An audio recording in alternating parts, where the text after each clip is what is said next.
28 août 1989. À la fin d'un été particulièrement chaud et sec, un incendie se déclare au pied de la Sainte-Victoire. À l'origine du feu, vraisemblablement des travaux forestiers qui étaient en cours, et le feu a démarré sur la pente descendante.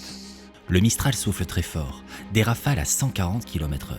Rapidement, le feu se déploie sur plusieurs centaines de mètres, vers l'est et le nord. Premier choc que l'on a, c'est se dire est-ce qu'il va s'arrêter rapidement. Malheureusement, lorsqu'on voit qu'il progresse vers le sommet de la montagne et qu'il s'étend vers l'est, on comprend que ce sera difficile de l'arrêter. Le feu avance très vite, de 5 à 6 km/h. C'est la vitesse d'un coureur, ou plutôt d'un millier de coureurs enflammés qui foncent vers vous. Sans compter les brindilles incandescentes emportées par le vent, capables de porter l'incendie beaucoup plus vite encore. Les villages du Puy-l'Aubier, de Saint-Antonin et le hameau du Bouquet sont évacués en urgence. Sur Borroqueux, oui, les gens pleuraient, quoi. Voir arriver le feu comme ça, tout ça, ma maison, mes enfants, qu'est-ce qu'on va devenir, où on va aller, on va brûler, c'est énorme. La poutre de notre garage qui commençait à brûler, les cyprès autour de la maison qui commençaient à cramer, puis j'ai réussi à sauver ces arbres-là, puis peu à peu j'ai éteint autour du village avec mes propres tuyaux, puisque les tuyaux des pompiers avaient brûlé. Tous les résidents qui n'avaient pas voulu être évacués étaient dans leur piscine. Et croyez-moi, c'était chaud. Chaleur, vent, combustible abondant. Dans ces conditions extrêmes, absolument rien ne peut arrêter l'incendie. Ce DC6 s'est présenté sur la face sud de Sainte-Victoire. J'étais personnellement dans l'hélicoptère pour effectuer le guidage. Il a lâché 12 tonnes de retardant d'un seul tenant, à une altitude basse, qui est inférieure à 500 mètres. Eh bien, je puis vous assurer qu'il n'y a pas une goutte de retardant qui est arrivée au sol. On a vu la masse rouge, poussée par le vent, se diluer petit à petit et rien n'est arrivé au sol. En fait, une des seules solutions pour contrôler un tel désastre, c'est de débroussailler, de créer des zones sans combustible pour ralentir la propagation du feu. Mais c'est un long travail à faire avant l'incendie. Quand la catastrophe arrive, il est trop tard. Quand on demande aux gens de débroussailler autour de chez eux, alors un coup c'est un arbre qui a été planté par le grand-père, un coup c'est ci, un coup c'est là, et ils sont jamais prêts à débroussailler. Et il est vrai que ce jour-là, les gens étaient prêts à payer des fortunes. Ils téléphonaient des entreprises de débroussaillement qu'il y avait au Pont de Bayeux. Il appelait le gars, ils étaient prêts à payer une fortune pour venir débroussailler là, à l'instant même. À la fin du premier jour, la situation est hors de contrôle. Pendant la nuit, le feu atteint le sommet de la Sainte-Victoire. Et c'était à la fois tragiquement beau, parce que c'est vrai que la nuit, par exemple, les flammes, c'était dantesque. On voyait un spectacle qu'on ne verra plus jamais, j'espère évidemment, mais c'est vrai qu'il y avait quelque chose d'assez fascinant dans ce drame. Pompiers, sécurité civile, militaires, légionnaires, police, gendarmerie, 2000 hommes et femmes seront mobilisés. Plus de 100 véhicules engagés, 17 avions et hélicoptères. Après 3 jours et 3 nuits de combat, le feu est enfin maîtrisé. Moi qui suis aujourd'hui en train de me battre avec les vents tourbillonnants et avec les reprises ponctuelles, je n'ai qu'une chose à dire. Quand on est à ce point de la lutte, il est déjà trop tard. Il faut une prise de conscience globale de la population française et en particulier sud-française, donc de la population méditerranéenne. Cet été-là, comme tous les étés dans les années 80, il y a eu plus d'une centaine d'incendies dans le sud de la France. À l'époque, c'était une tragédie quotidienne qui semblait inévitable. Une catastrophe courante, banale, devant laquelle chacun se sentait totalement impuissant. Mais l'incendie de la Sainte-Victoire va tout changer. Cette émotion était partagée au niveau national et au niveau international. On utilisait le mot non pas au sens religieux, mais cette montagne est sacrée.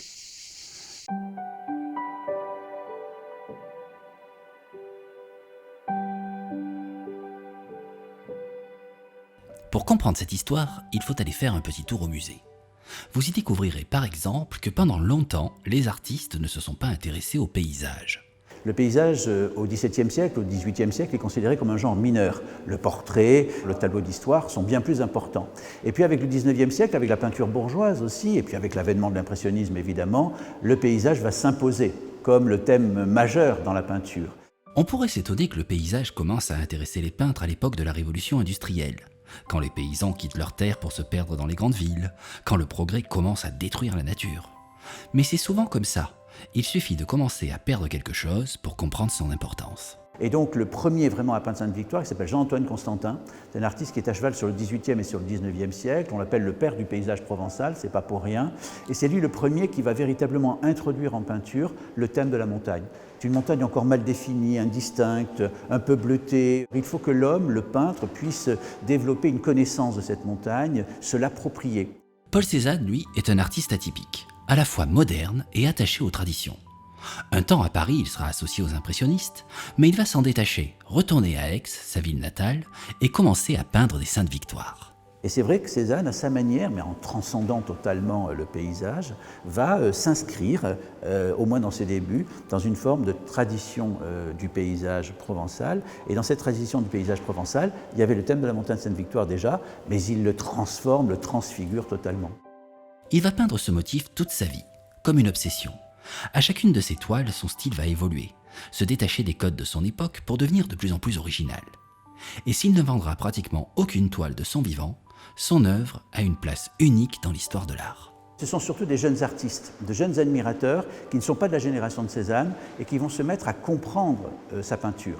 Et de fait, il est tellement en avance finalement que son œuvre ne sera vraiment prise en compte que par les Picasso, Matisse, ceux qui vont inventer le fauvisme, ceux qui vont inventer le cubisme. D'ailleurs, l'un et l'autre disaient « Cézanne, notre père à tous ». Ça voulait dire père de l'art moderne, père de la modernité. La Sainte Victoire est donc un symbole, la rencontre parfaite entre l'art et la nature. Vous savez, on a vécu récemment le drame de Notre-Dame. Eh bien, je crois qu'il y a eu à cette époque-là, cette dimension-là aussi au niveau international. C'est-à-dire qu'on avait le sentiment que c'était un patrimoine de l'humanité qui avait disparu en partie ou qui était très altéré à cause de cet incendie. Et donc une réaction vraiment unanime. Mais la Sainte Victoire fait aussi partie intégrante de la vie de la cité. Elle est aussi sacrée pour les amoureux de promenade, de VTT, d'oiseaux, de plantes, d'escalade, de course à pied ou de chasse. Autant de personnes qui jusque-là n'avaient rien en commun et qui se parlent pour la première fois. Un samedi de septembre en 89, on a fait une grande réunion au parc de Roquehaute où sont venues 5000 personnes. Et on a eu, ça paraît étonnant aujourd'hui, 60 associations qui sont devenues elles-mêmes membres de l'association de Sainte-Victoire. Devant cette mobilisation, les élus agissent rapidement et créent le SIVU, syndicat intercommunal à vocation unique. Un titre compliqué pour une idée simple, associer tout le monde à l'action. Sécuriser les sites, l'incendie, tenant des températures énormes, avait fragilisé et déstabilisé des rochers, parfois même des plaques très importantes dans les falaises. Les chemins étaient complètement détruits, il n'y avait plus la signalétique, etc., etc. Aussi paradoxal que cela puisse paraître, le plus grand danger après un incendie, c'est la pluie. Comme les arbres ne sont plus là, il y a un risque que les fortes pluies d'automne lessivent la terre. On a des exemples qui ne sont pas rares du tout, où lorsque des pluies très violentes d'automne se produisent juste derrière un incendie, on a une très grosse partie du sol qui disparaît, érodée. Pour éviter ça, on va alors fabriquer des fascines. On coupe les arbres morts et on les réunit en fagots qu'on allonge sur le sol pour empêcher que le ruissellement n'emporte la terre. Cette première action mobilise tout le monde. Des centaines de bénévoles, des scouts de toute la France et même l'armée. En un an, les initiatives pour sauver la montagne se sont multipliées. Des marches anonymes, mais aussi associations plus officielles, comme le syndicat intercommunal du massif de Sainte-Victoire. Récemment, ce syndicat, présidé par le maire d'Aix-en-Provence, Jean-François Picheral, a demandé au ministre de la Défense l'aide de l'armée. Aujourd'hui, Jean-Pierre Chevènement est venu dire oui. Après l'été, pendant 2 mois, chaque jour, 200 soldats viendront nettoyer la montagne. Pour financer ces opérations, le musée Granet organise la plus grande exposition de son histoire. Ce qui était à l'époque un petit musée municipal va réussir en 9 mois à rassembler les fameuses Saintes Victoires de Paul Cézanne. Une prouesse quand on sait que ces chefs-d'œuvre, qui font dorénavant partie de l'histoire de l'art, sont éparpillés sur la planète entière. Oui, lorsqu'on prépare une exposition de l'ampleur d'une exposition cézannienne, c'est en général 4 ans, 5 ans de travail et il faut convaincre les prêteurs et il faut vraiment souvent beaucoup discuter, développer beaucoup d'arguments. Et là, c'est vrai que assez généralement, on a eu un bon accueil, une bonne réceptivité et très vite, finalement, on a pu rassembler plus d'une centaine d'œuvres en un temps très très court. Tout commence donc très bien, mais rapidement les problèmes vont arriver. Sur les 5000 hectares brûlés, 70% sont des terrains privés. Même les zones publiques appartiennent à différentes institutions communales ou départementales. Autour de la table, il y a donc des représentants du gouvernement, des élus locaux, des propriétaires, des scientifiques, des chasseurs, des associations et un projet qui reste à définir. Il y avait et il y a toujours des intérêts concurrents. Les propriétaires veulent être tranquilles chez eux, les chasseurs de leur côté aussi veulent être tranquilles. Et les amoureux de la nature et les sportifs considèrent à juste titre que la montagne appartient à tout le monde. Nous sommes à la fin des années 80, la décennie de l'argent roi. Il existe encore dans les cartons des projets immobiliers de grande ampleur. Puisque la forêt a disparu, pourquoi ne pas construire un golf à la place ? C'était un terrain d'aventure parce que n'importe qui faisait un peu n'importe quoi, tant que les autres ne rouspétaient pas. Mais la pression publique est trop forte. Tout le monde veut retrouver une Sainte-Victoire naturelle, avec une belle forêt. Avec un tel enthousiasme, on est capable de tout, même de faire quelques erreurs. Il y a eu un débat important qui était « faut-il intervenir ou pas ?» Toute personne chargée de l'autorité publique vous le dira. D'un côté, il y a la réalité, la science, la logique. De l'autre, il y a la pression publique. Si les deux vont dans le même sens, tout va bien. Mais si la population est persuadée de quelque chose, même faux, il est très difficile de s'y opposer. Tout le monde voulait aller avec les enfants des écoles en faisant des photos et des films et des articles dans la presse pour montrer qu'on revoisait la montagne Sainte-Victoire. En même temps, on ne pouvait pas empêcher ces initiatives citoyennes et pleines de bonne volonté, pleines de bons sentiments. Mais nous savions que la réussite était compromise. C'est vrai que beaucoup d'entre nous pensent que la forêt, c'est simplement de la terre avec des arbres dessus. Et que si les arbres brûlent, il suffit d'en replanter. Mais en fait, ça ne se passe pas comme ça. On va vous expliquer. D'abord, la terre n'est pas partout pareille. Et il y a des terres de qualité différentes. Il y a aussi plus ou moins de cailloux, des rochers. Et le plus important, l'eau ne passe pas partout de la même façon. Parfois elle s'attarde, d'autres fois elle ne fait que passer ou ne passe pas du tout. Si vous plantez partout le même arbre, il ne poussera que là où la terre et l'eau dont il a besoin sont disponibles. On a planté 125 000 arbres dans les premières années, là, les 3 ou 4 premières années. Qu'on a suivi, on a un fameux tableau Excel où on regarde ces arbres et on reconnaît qu'il n'y en a plus que 25% qui existent encore. Pour régler ce problème, la nature a inventé la dissémination. Grâce aux oiseaux, aux rongeurs, aux insectes et même au vent, toutes les graines de tous les arbres se mélangent sur le sol. Quelle que soit la qualité de la terre ou la quantité d'eau, il y aura forcément une plante ou une espèce d'arbre qui trouvera son bonheur. La nature de la Sainte-Victoire, elle est naturellement, en tant que nature méditerranéenne, adaptée au feu et tout à fait capable, en tout cas elle l'était jusqu'à présent, de se régénérer toute seule. Et plus fort encore, les plantes travaillent ensemble. Par exemple, les premiers à sortir sont souvent les pins, qui aiment le soleil et qui poussent très vite. Dès qu'ils sont assez grands, l'ombre qu'ils produisent réduit la température et crée des conditions plus favorables pour d'autres plantes, comme les chênes. Ils vont donc rester en dessous, tranquillement, en attendant quelques dizaines d'années. Un jour, le pin va mourir et laisser la place aux jeunes chênes qui deviendront de grands arbres. Autrement dit, la forêt est un système vivant qui n'a pas besoin d'intervention humaine. On était, je dirais pas au début de l'écologie, le mot n'existait pas, en tout cas au plan politique, il existait uniquement au plan scientifique. Alors, après s'être bien amusé à jardiner, on a fait quelque chose que tout le monde devrait faire. On a pris le temps d'écouter les scientifiques, qui se sont fait un plaisir de bousculer nos idées préconçues. Petit florilège des idées les plus fausses sur la forêt. Premièrement, les incendies sont mauvais pour la forêt. Pas forcément. Alors, la forêt méditerranéenne est une forêt qui est très riche biologiquement, qui est dominée par un petit nombre d'espèces, par contre, donc quelques chênes et des pins. Et dans ce système, en fait, c'est l'incendie qui naturellement régénère la forêt et régule sa croissance sur le long terme. Idée reçue numéro 2. Depuis que l'humanité se développe, la forêt n'a fait que régresser. C'est faux. En Provence et depuis la fin du XVIIIe siècle, la progression des espaces aujourd'hui forestiers a progressé de plus de 400%. À une époque où on utilisait uniquement la traction animale, même un petit champ avec des formes un peu biscornues et loin pouvait être rentable. On avait des paysages beaucoup plus diversifiés, des mosaïques beaucoup plus importantes qu'aujourd'hui. Idée reçue numéro 3, il n'y a pas de place pour les hommes et les animaux. Partout où on s'installe, la biodiversité recule. Eh bien non, en fait, c'est même le contraire. L'activité humaine pendant des millénaires ça a été de créer des espaces, notamment agricoles, qui ont créé une diversité des paysages. Et cette diversité des paysages a été très favorable à la faune et à la flore. Idée reçue numéro 4, débroussailler pour éviter les incendies, ça coûte cher. Ça aussi c'est faux. C'est oublier qu'avant l'invention de la tondeuse à gazon et de la tronçonneuse, on avait des chèvres et des chevriers. Moi j'accède à une ressource alimentaire pour mon troupeau, gratuite, et eux, ils accèdent à un débroussaillage gratuit. Conclusion, une forêt en bonne santé n'a pas peur d'être parsemée de terres agricoles, bonnes pour la biodiversité.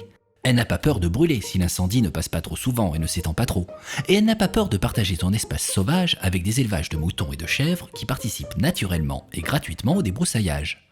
Et vous savez ce qui est extraordinaire? C'est que toutes ces informations scientifiques pouvaient se trouver dans les tableaux de Cézanne. Cézanne avait connu encore un paysage, fin 19e, tout début 20e siècle, qui était encore assez rural, c'est-à-dire encore assez habité par justement des personnes qui avaient des troupeaux de chèvres, qui arasaient évidemment la végétation. Et c'est vrai que de ce point de vue-là, les abords même de la montagne, ou même la montagne elle-même, étaient beaucoup plus dénudés. Alors, pendant les 30 ans qui ont suivi, le CIVU, devenu le grand site Sainte-Victoire, s'est appliqué à faire comme Cézanne, quelque chose de complètement nouveau en s'inspirant de la tradition. Et quand je suis arrivé sur Sainte-Victoire, c'est la première fois où j'ai été confronté à un site, je dirais, classé de cette ampleur et à une véritable dynamique de gestion. Première étape, trouver des moyens de réouvrir les champs en pleine forêt, qui créent des zones coupe-feu et augmentent la biodiversité. C'est une affaire entre professionnels, entre voisins. C'est des petites subventions qui peuvent être données à des jeunes agriculteurs qui viennent s'installer. Ensuite, aider des jeunes chevriers à revenir dans la forêt, en leur présentant des propriétaires qui ont tout à gagner à laisser les chèvres débroussailler gratuitement leur terrain. J'ai eu des propriétaires qui se sont levés à la fin de la réunion et qui m'ont signé direct leur convention de pâturage parce qu'ils trouvaient que ça s'insérait dans leur vision des choses. Et bien sûr, surveiller la forêt, informer les visiteurs des dangers d'un incendie et en interdire l'accès quand le vent est trop fort, en utilisant le même système que pour la mer. Vert, jaune, orange, vous pouvez passer, rouge, c'est trop dangereux. Donc déjà, on a la construction d'un dispositif de protection tout à fait exemplaire et révélateur. Et on voit également l'évolution du dispositif de gestion qui, à la fois, accompagne et alimente ce processus de protection. Donc en cela, la démarche qui s'est construite sur Sainte-Victoire, aujourd'hui Concorde Sainte-Victoire, je dirais est quasiment un cas d'école. Pendant ce temps, la forêt a repoussé toute seule. Et les animaux sont revenus. Alors la faune aujourd'hui, elle est dans un meilleur état que c'était il y a 30 ans et a fortiori il y a 40 ans, il y a 50 ans. Un retour naturel, spontané de beaucoup d'espèces. Ce qui fait qu'à Sainte-Victoire aujourd'hui, on a une situation assez remarquable sur la grande faune. Ce film pourrait donc s'arrêter là, avec une belle fin pour une belle histoire. Une catastrophe qui oblige les hommes à s'unir, de la science au service de la nature, le tout inspiré par un génie de la peinture. Malheureusement, l'histoire n'est pas finie, et une nouvelle catastrophe est en train d'arriver. Oui, ça fait des années qu'on sait que la zone méditerranéenne, dans les zones terrestres en tout cas, fait partie de celles qui se réchauffent le plus vite sur la planète. Et d'autre part, il y a des caractéristiques qui vont encore plus vite, c'est les températures maximales en été par exemple, et les températures minimales en hiver, qui augmentent beaucoup plus vite que la moyenne. Ces 10 dernières années, 30% des feuilles de pin ont disparu, et 60% des feuilles des chênes. La forêt de la Sainte-Victoire brûle de nouveau, d'un feu beaucoup plus lent que la dernière fois, mais qui semble tout aussi inarrêtable. Un des points les plus importants, c'est que les forêts et la végétation en général sont censées éliminer de l'atmosphère une grosse partie du carbone qu'on y rejette, au moins 15 à 25% suivant les milieux. Et si ces forêts et cette végétation s'affaiblissent, voire disparaissent, bien, la végétation va fixer beaucoup moins de carbone, donc le climat va se réchauffer encore plus vite et c'est un cercle vicieux qui risque de s'accélérer très rapidement. Ce n'est certainement pas la première fois qu'on vous parle du réchauffement climatique. Et avouons-le, c'est une information déprimante, devant laquelle on se sent tous impuissants. Un sentiment qui ressemble beaucoup à celui qu'éprouvaient les gens il y a 30 ans vis-à-vis des feux de forêt. Je n'ai qu'une chose à dire, quand on est à ce point de la lutte, il est déjà trop tard. Il faut une prise de conscience globale de la population française et en particulier sud-française, donc de la population méditerranéenne. Alors, peut-être que cette histoire pourrait nous servir d'exemple, nous montrer ce qui fonctionne face à une calamité. L'incendie a stimulé, exalté des passions positives. On n'a pas eu besoin d'aller chercher les bonnes volontés et les compétences. Elles ont été disponibles tout de suite. Et lorsqu'ils ont compris que les responsables avaient choisi de respecter la montagne Sainte-Victoire, de respecter l'intérêt général et de gérer la suite de ce sinistre de façon honnête, eh bien, ils se sont engagés sans réserve. Évidemment, ce ne sera pas facile. Tous les protagonistes de cette histoire peuvent témoigner des difficultés de concilier l'intérêt général et les intérêts particuliers. Mais tous vous diront que c'est possible et que ça en vaut la peine. Alors, jamais une montagne n'aura aussi bien porté son nom, car elle pourrait devenir aujourd'hui l'exemple et le symbole de la victoire sur la fatalité.